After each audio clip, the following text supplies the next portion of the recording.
Bismillahirrahmanirrahim. Assalamualaikum warahmatullahi wabarakatuh. Alhamdulillahirabbil alamin, hamdan katsiran thayyiban mubarakan fi. Allahumma shalli wa sallim wa barik ala nabiyyina Muhammad wa ala ali nabiyyina Muhammad. Rabbi shrah li sadri wa yassir li amri wahlul 'uqdatam min lisani yafqahu qawli. Amin ya Allah ya rabbal alamin. Alhamdulillahirabbil alamin, senang sekali dapat berjumpa kembali dengan teman-teman semuanya dalam channel kami Belajar Tata Bahasa Al-Quran. Pada channel ini insya Allah kita akan belajar bersama kaidah-kaidah tata bahasa Al-Quran mulai dari tingkat paling dasar sampai dengan tingkat lanjut. Di mana insya Allah kita akan mempelajari dan memahami proses analisis tata bahasa untuk penerjemahan ayat-ayat Al-Quran. Pada video yang lalu atau pada video yang ke-23 telah kita bahas bersama materi bab yang ke-15, yaitu materi tentang fi'il mudhari' nasab dan fi'il mudhari' jazm. Kaidah penting yang telah kita pelajari terkait dengan kedua fi'il tersebut adalah fi'il mudhari' nasab adalah fi'il yang berubah bentuk akhirannya dikarenakan mengikuti harf nasab, yaitu an, lan, li, kai, likai, idzan, dan hatta. Kemudian fi'il mudhari' jazm adalah fi'il mudhari' yang berubah bentuk akhirannya dikarenakan mengikuti harf jazm, yaitu in, lam, lama, wal, fal. Kedua bentuk fi'il ini menjadi dasar dalam pembahasan materi yang akan kita bahas dalam video ini, yaitu materi tentang kata kerja larangan atau fi'il nahi dan materi tentang kata kerja perintah atau fi'il amr. Fi'il nahi dan fi'il amr adalah kaidah yang masih terkait dengan fi'il mudhari' atau merupakan materi turunan fi'il mudhari' sebagaimana dengan fi'il mustaqbal dan juga fi'il mudhari' nasab dan jazm. Langsung saja kita mulai pembahasan kaidah-kaidah yang terkait dengan fi'il nahi dan fi'il amr.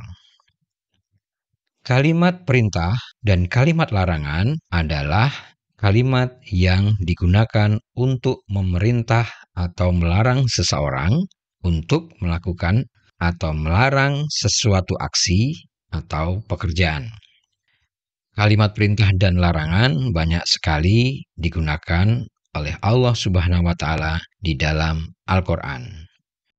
Kedua jenis kalimat ini digunakan Allah Ta'ala untuk memberikan petunjuk kepada seluruh manusia melalui Kanjeng Nabi Muhammad Shallallahu Alaihi Wasallam sebagai utusannya dan juga sebagai penerima Al-Quran. Jadi sangat penting bagi kita untuk memahami kaidah-kaidah kalimat perintah dan larangan yang terdapat di dalam Al-Quran. Sehingga pada saat kita membaca Al-Quran, kita dapat memahami perintah-perintah dan larangan-larangan Allah untuk kita tadabburi dan tentunya untuk kita patuhi. Berikut adalah contoh kalimat perintah yang terdapat di dalam Al-Quran, yaitu pada surat An-Nasr, surat yang ke-110, ayat yang ketiga. Kita bacakan ayatnya. A'udzu billahi minasyaitonir rajim. Fasabbih bihamdi rabbika wastaghfir. Pada ayat ini terdapat dua buah kalimat perintah, yaitu kalimat perintah yang pertama, fasabbih bihamdi rabbika. Makna kalimat ini adalah maka bertasbihlah dengan memuji Tuhanmu. Kata kerja perintah atau fi'il amr untuk kalimat ini adalah sabbih, yang maknanya adalah bertasbihlah. Selanjutnya, kalimat yang kedua adalah wastaghfir. Makna kalimat ini adalah dan mohonlah ampun kepadanya. Kata kerja perintah atau fi'il amr untuk kalimat ini adalah istaghfir, yang maknanya adalah mohonlah ampunan. Untuk mempermudah dan memahami kaidah kedua jenis kalimat ini, kita perlu membahas kaidah-kaidah mendasar dan logika berpikir yang mendasar terkait dengan jenis kalimat ini. Yang pertama, pada saat kita memerintahkan seseorang untuk melakukan sesuatu, pastilah perintah itu disampaikan pada saat sekarang atau langsung pada saat kita ingin memerintah. Berikut gambaran contoh saat kita ingin memerintah seseorang untuk makan. Kita akan menyampaikan perintah kepada orang tersebut kira-kira sebagai berikut. Hei kamu, makanlah. Waktu kita menyampaikan kalimat makanlah, pasti dilakukan langsung terhadap orang yang kita perintah. Dengan kata lain, perintah dilakukan langsung pada waktu sekarang. Berdasarkan logika ini, dapat disimpulkan bahwa kalimat perintah dan larangan dibentuk dengan menggunakan fi'il mudhari, di mana fi'il mudhari adalah fi'il yang aksinya dilakukan pada saat sekarang. Selanjutnya, kita akan membahas kaidah yang kedua terkait dengan kalimat perintah dan larangan. Melanjutkan pembahasan contoh yang tadi kita sampaikan, pada saat kita menyeru seseorang untuk makan, kalimat tersebut kita sampaikan langsung di hadapan orang yang kita perintah. Hei kamu, makanlah. Ini adalah logika yang sangat masuk akal. Karena tidak mungkin kita memerintah orang, padahal orang yang dimaksud tidak berada di depan kita. Pasti aneh kan? Jadi, perintah dilakukan langsung kepada orang yang kita ajak bicara atau orang yang berada di hadapan kita. Orang yang kita ajak bicara atau berada di depan kita secara kaidah tata bahasa disebut dengan orang kedua. Orang kedua, kalau tunggal disebut kamu, kalau berdua disebut kalian berdua, kalau jamak disebut kalian atau kalian semua. Fakta atau kenyataan ini yang mendasari bahwa kalimat perintah dan larangan dibentuk dengan menggunakan fi'il mudhari dengan bentuk fa'il tersembunyi anta, kamu tunggal maskulin, anti, kamu tunggal feminin, antuma, kalian berdua, baik maskulin maupun feminin, antum, kalian maskulin, dan antuna, kalian feminin. Intinya, kalimat perintah dan larangan harus menggunakan fi'il mudhari dengan fa'il tersembunyi orang yang kedua atau orang yang kita hadapi, baik tunggal, ganda, maupun jamak. Kemudian kaidah mendasar yang ketiga adalah objek atau maf'ulun bihi dan juga kata keterangan yang menjelaskan fi'il diberlakukan sama dengan kaidah kalimat jumlah ismiyah dan juga kaidah kalimat jumlah fi'liyah yang sudah kita pelajari. Kaidah selanjutnya adalah kaidah yang keempat. Dalam kaidah tata bahasa Arab, cara pembentukan kalimat larangan lebih mudah dibanding dengan cara pembentukan kalimat perintah. Sehingga kita akan membahas tata cara pembentukan kalimat larangan terlebih dahulu. Berikut kita uraikan tata cara pembentukan kalimat larangan atau yang dikenal dengan fi'il nahi. Fi'il nahi dibentuk dengan menggunakan harf nahi la, kemudian diikuti dengan fi'il mudhari jazm. Kita perhatikan strukturnya, la diikuti fi'il jazm. Berikut adalah contoh fi'il nahi di dalam Al-Quran, yaitu pada surat yang sangat kita kenal untuk memotivasi saat kita sedang bersedih, yaitu pada surat At-Taubah, surat yang ke-9, ayat yang ke-40. A'udzu billahi minasyaitonir rajim. La tahzan innallaha ma'ana. Dalam ayat ini terdapat fi'il nahi, yaitu la tahzan. Fi'il ini dibentuk dengan cara menyebutkan harf nahi terlebih dahulu, kemudian diikuti dengan fi'il jazm tahzan. Fi'il ini adalah fi'il mudhari jazm atau fi'il dengan akhiran sukun dengan fa'il tersembunyi anta. Makna fi'il la tahzan adalah kamu jangan bersedih. Kemudian kita lanjutkan analisis tata bahasanya. Kalimat ini diikuti dengan kalimat jumlah ismiyah. Innallaha ma'ana. Berikut adalah analisis tata bahasa untuk kalimat ini. Kalimat ini diawali dengan harf inna yang berarti sesungguhnya. Kemudian harf ini diikuti dengan ismu inna atau isim yang mengikuti inna, yaitu kata Allah. Sebagaimana yang sudah kita pelajari sebelumnya, semua isim yang mengikuti harf nasab dalam hal ini adalah harf inna harus berstatus nasab. Dan dia disebut dengan ismu nasab atau di dalam kasus ini ismu inna. Makna innallaha adalah sesungguhnya Allah.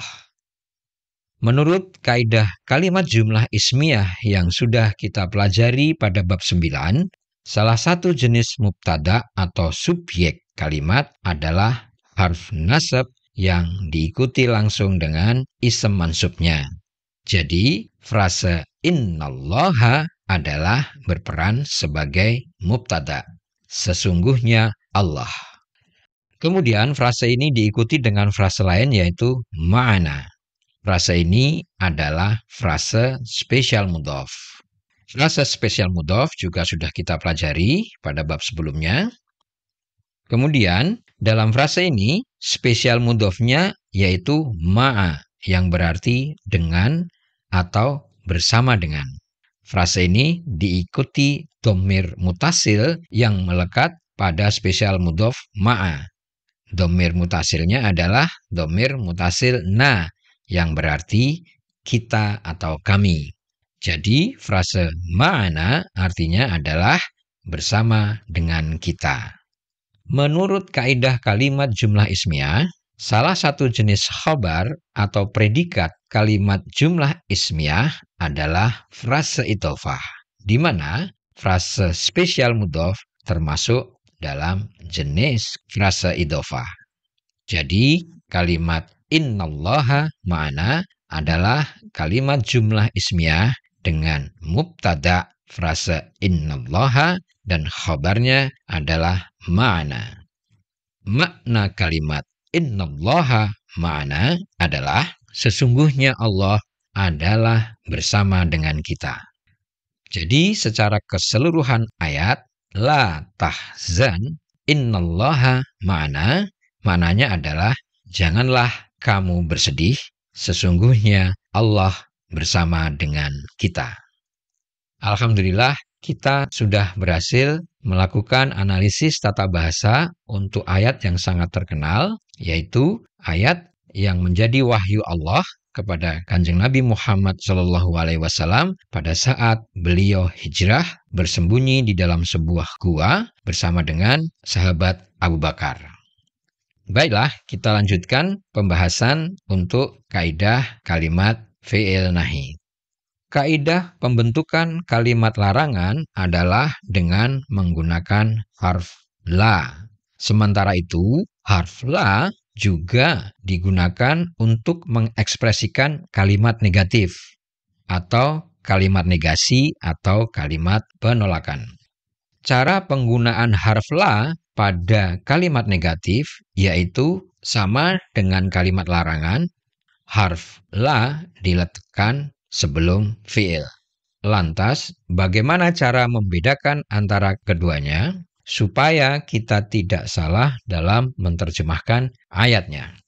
Berikut penjelasan singkat perbedaan penggunaan harf la pada kalimat larangan dan pada kalimat negatif.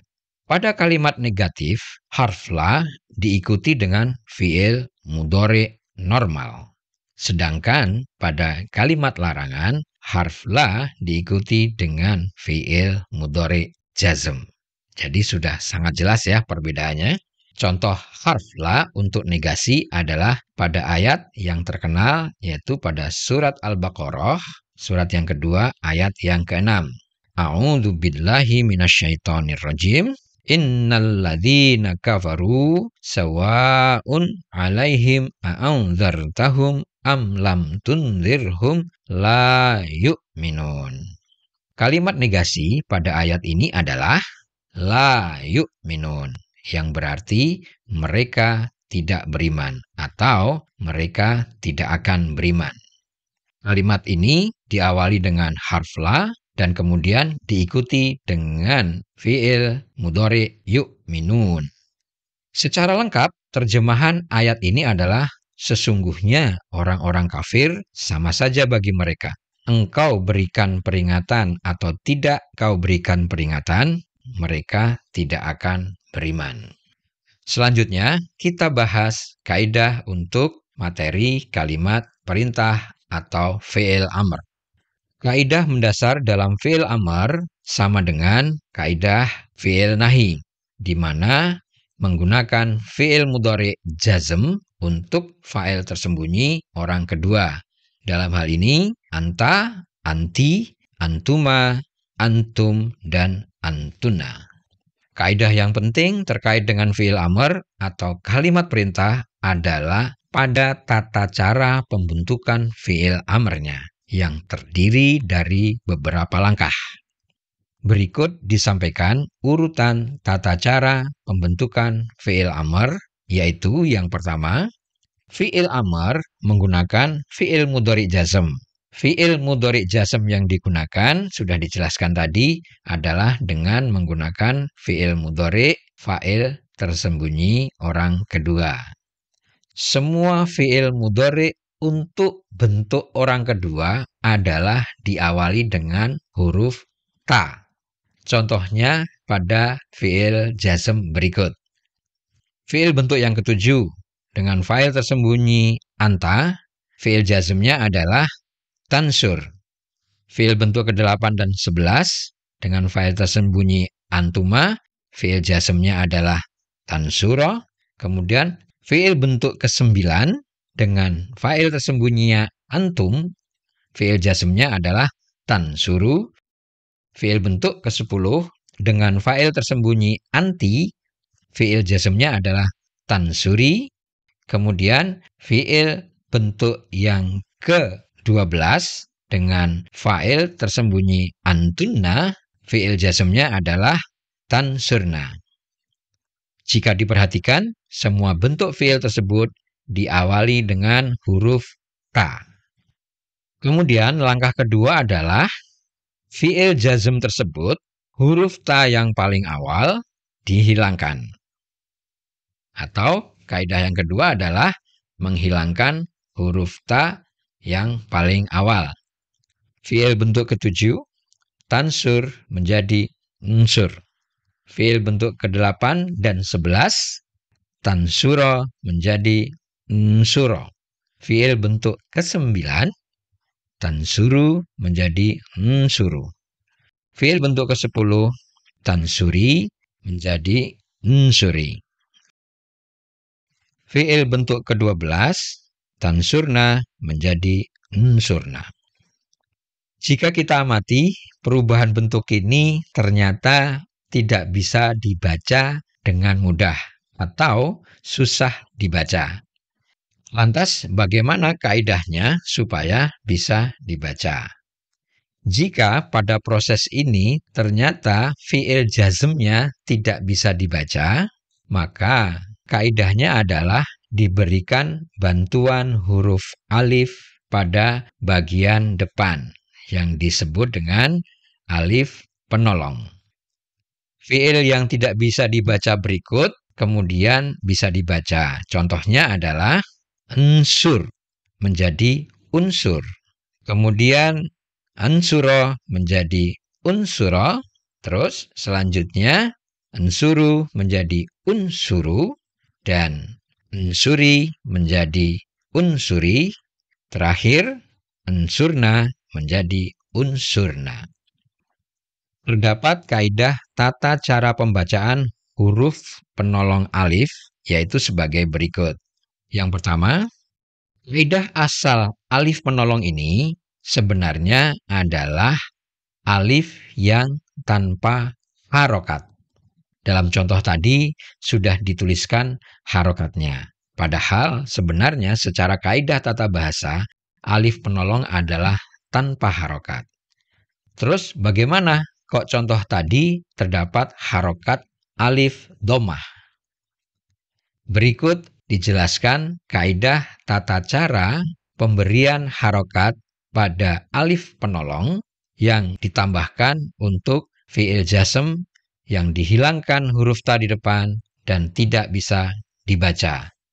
Kaidahnya adalah jika huruf ketiga dari awal bentuk asalnya berharokat domah, maka alif penolongnya berharokat domah.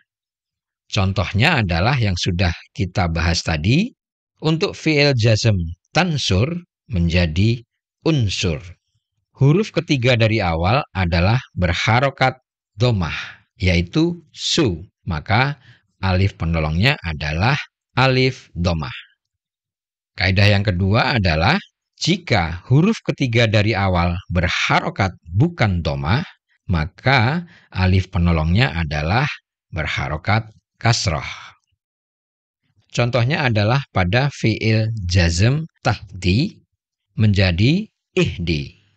Huruf ketiga awal adalah bukan berharokat domah, yaitu pada fi'il jazm tahti, huruf ketiganya adalah di.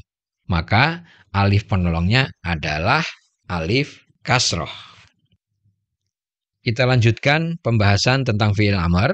Berikut adalah contoh fi'il amr di dalam Al-Quran, yaitu yang pertama pada surat yang sangat kita kenal, yaitu pada surat Al-Fatihah ayat yang ke-6. A'udzu billahi minasyaitonir rajim. Ihdinas siratal mustaqim. Ayat ini adalah berupa kalimat perintah dengan fi'il amr, yaitu ihdi, yang artinya adalah tunjukkan. Selanjutnya kita lakukan analisis pembentukan fi'il ini. Fi'il ini asalnya dari fi'il mudhari bentuk yang ketujuh dengan fa'il tersembunyi anta. Fi'ilnya adalah tahdi. Bentuk jazm fi'il ini adalah tahdi. Jadi ya yang terakhir disukun, terus kemudian tidak terbaca. Akhirnya menjadi tahdi tanpa ya. Proses selanjutnya untuk membentuk fi'il amr adalah menghilangkan huruf ta paling awal sehingga fi'il jazm tahdi menjadi ihdi. Karena fi'il ini tidak bisa dibaca dengan mudah, maka harus diberikan alif penolong. Alif penolongnya adalah alif yang berharokat kasroh, karena huruf ketiga dari fi'il jazmnya adalah tidak berharokat domah. Dalam hal ini berharokat kasroh, yaitu di. Sebagai tambahan informasi, untuk memudahkan dalam menelusuri dan juga mempelajari pola perubahan kata kerja dari bentuk lampau atau fi'il madhi, kemudian menjadi bentuk fi'il mudhari, terus kemudian perubahan fi'il nasab dan juga fi'il jazm, selanjutnya juga fi'il amr, sampai dengan pembentukan kalimat kata kerja pasif, kita dapat menggunakan bantuan web yang sangat powerful, yaitu reverso.net. Link dari website tersebut kita sertakan dalam deskripsi video ini. Kita perhatikan tampilannya dari web ini. Jadi kita tinggal menuliskan fi'il yang akan kita cari bentuk-bentuk perubahannya. Dalam bahasa Inggris dinamakan conjugation. Misalnya adalah fi'il qala. Di sini diberikan penjelasan untuk fi'il madhinya seperti apa, kemudian fi'il mudhari'nya seperti apa. Terakhir adalah imperatif, di sini artinya adalah untuk fi'il amarnya.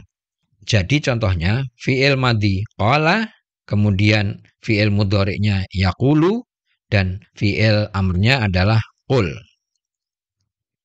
Kita lanjutkan analisis tata bahasa untuk kalimat fi'il amr yang sedang kita bahas, yaitu ihdinas siratal mustaqim.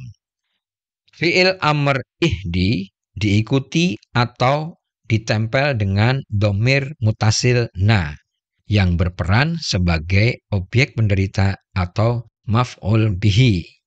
Ihdina artinya tunjukkan kepada kami. Selanjutnya, fi'il ini diikuti oleh ism mansub as-sirata. Ism mansub as-sirata berperan sebagai maf'ul atau keterangan yang artinya adalah sebuah jalan. Jika diperhatikan, ism ini adalah berawalan dengan alif lam.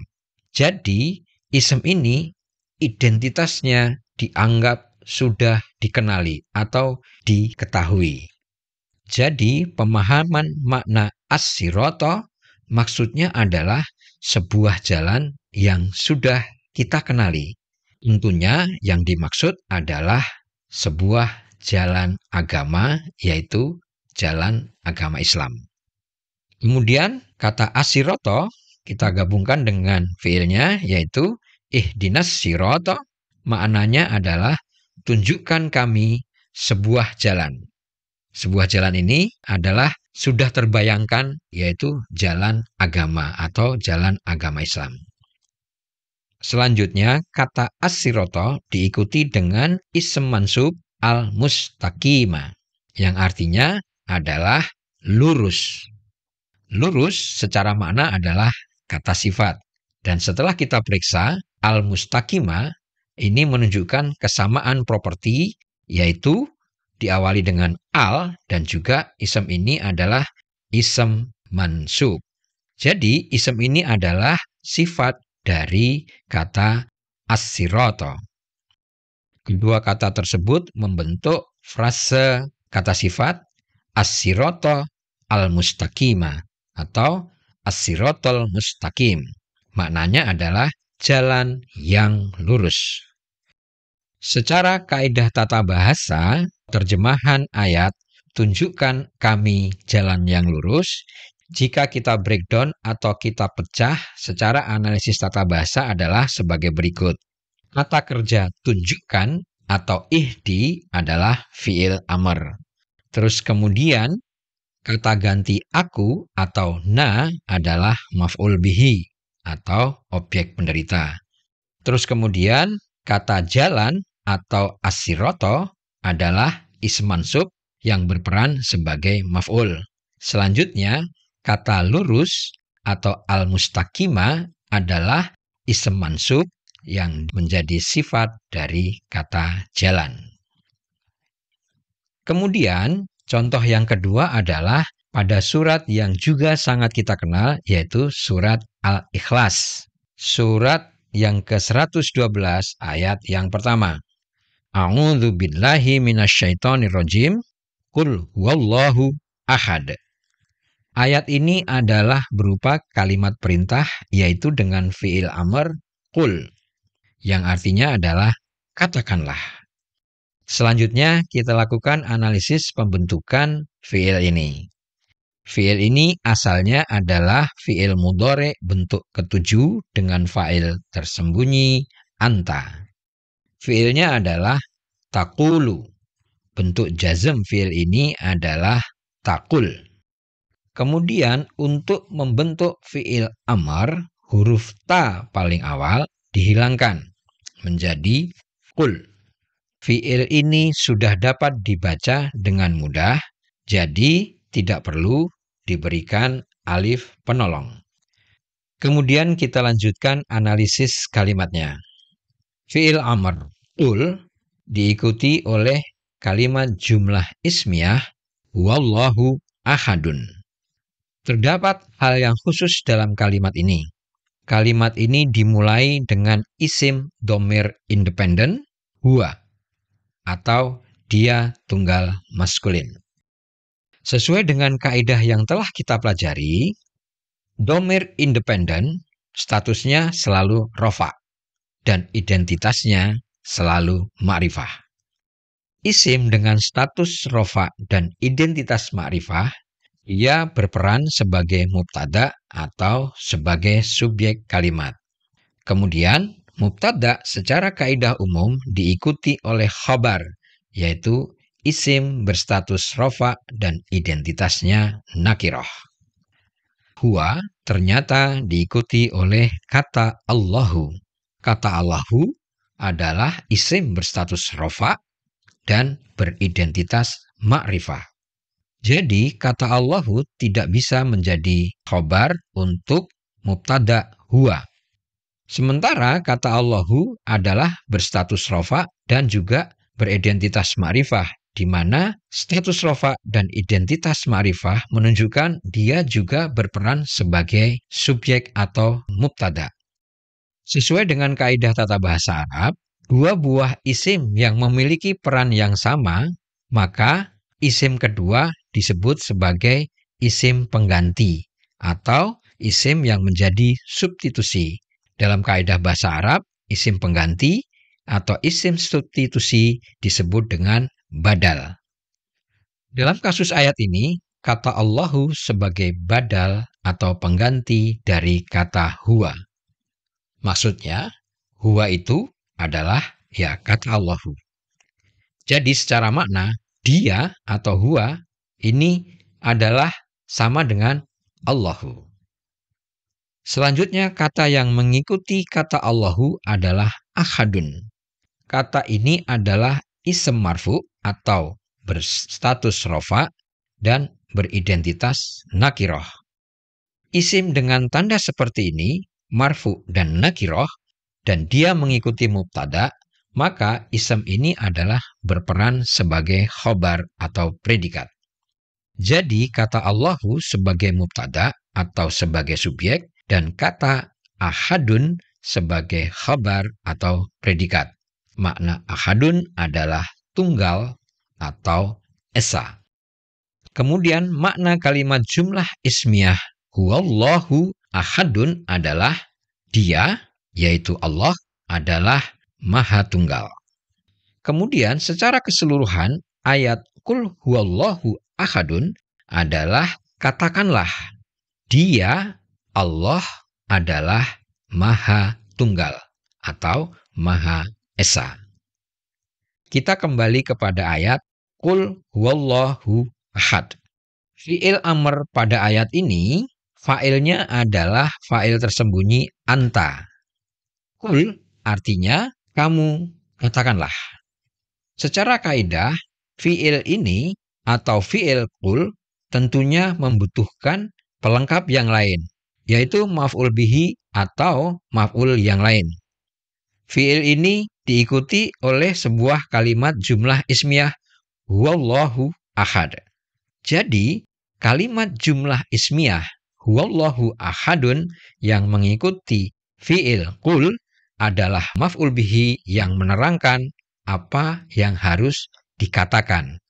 Jadi, kalau kita gambarkan bagan dari kaidah tata bahasa untuk ayat qul huwallahu ahad adalah sebagai berikut.